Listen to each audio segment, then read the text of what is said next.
All right, I am to report the time is 7:10 a.m.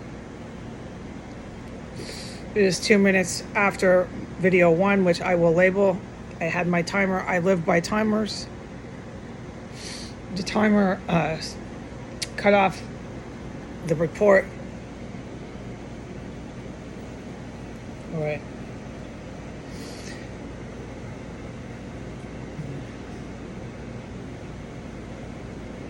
No one would disagree if they were going through what I have been going through, that they can't discuss all this just at the coffee shop to anybody out there in the civilian world, anybody, anywhere. I'm not going to sit here and list all these places. I'm exasperated with this. All right? I just can't.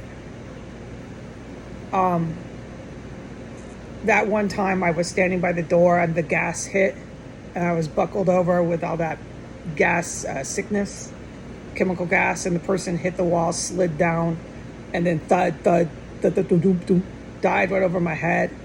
I have been able to talk about that on the internet, but it was like a year later. And still, it doesn't stop. The gas got worse. The gas, chemical gas in here has gotten worse. I went to bed again with the gas.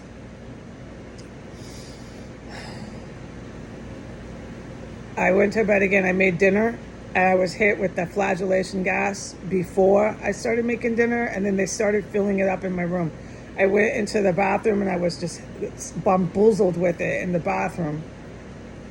And then I come back in here. I got away from it. You can feel it. You can feel your colon swelling, and there's pain. And I just, there's no one that ever wants to take any statements from me. No one wants to even ask what the fuck is happening in here. So I bypass a lot of what it feels like. And then the next thing you know, you're having unnatural, indescribable flagellation that you've never even heard of people having. And I had it all night, all through, and I fell asleep. It didn't disrupt my sleep pattern, so I'm under the belief last night that somebody stopped it somehow. I wake up at 5:55, and by 6:30, I woke up at 6. I think it was 6. I don't know when I woke up, okay? I have my clock. It was still dark out. It was just getting light. It must have been like 6:15. I don't fucking know, okay? I hadn't been up very long. Like half an hour. And then I'm hit, and this gas is just, oh, it hurts so bad. And you're just going to the bathroom. You don't have a choice. It's just so fucked up. Okay? And then when that doesn't work, all the cops with their guns and the handcuffs and the city police marked vehicles pull up in front of the house, come in. They bring the Department of Mental Health, these Afro-Arab men who have English as a second language. They're immigrants here on a work visa. They work for the city Department of Mental Health. They're Saudi Arabian terrorists is what they are. This is their terrorist cell. These same individuals will crawl through the cubby holes that I now have witnessed with my own eyes, but I can't talk about it on the internet. I've seen the crawl spaces. I've seen 2.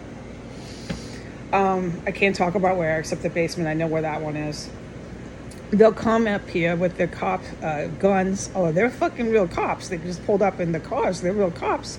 And they'll use the key on the gate, and they'll let themselves in, and they'll arrest me again.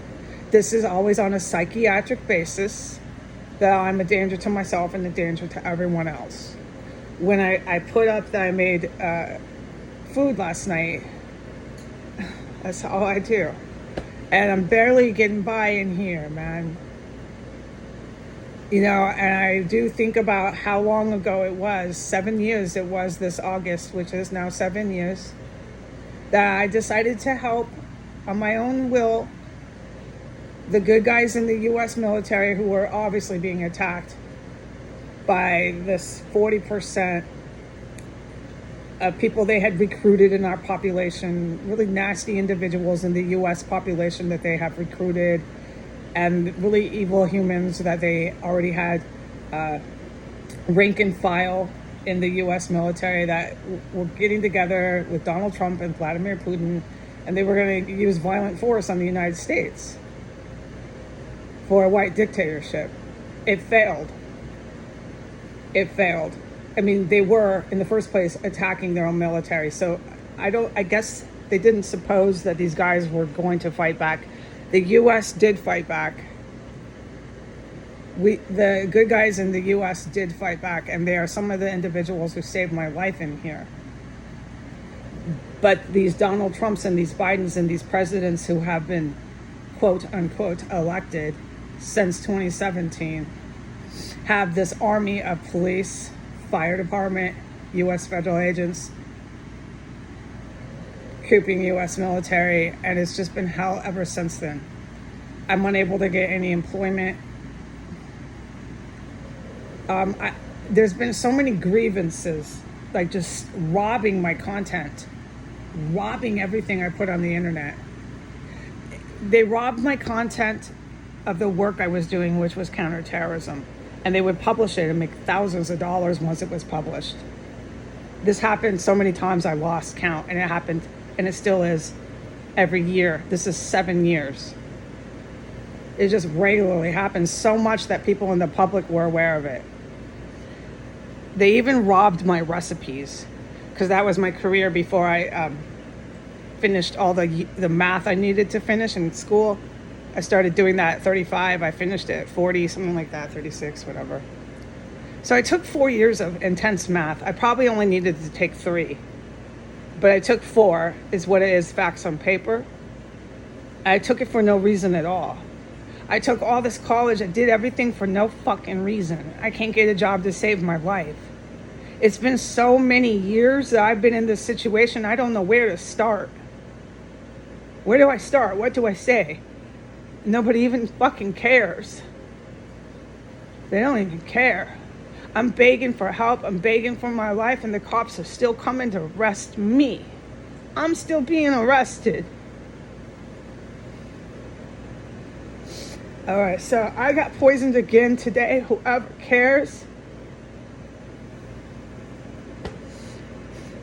It's been 7 years. I wear rags. I have nothing. I have nothing to show for myself. I have no hope or future. I have no family. And I'm being poisoned right now. And let's make this on record. I gotta race back to the bathroom. At 7:18 a.m., I'm feeling a lot of pain in my colon and all this gas stuff. I gotta go racing now. It's gonna be pee-poo number 2. Keep count, please. Adios.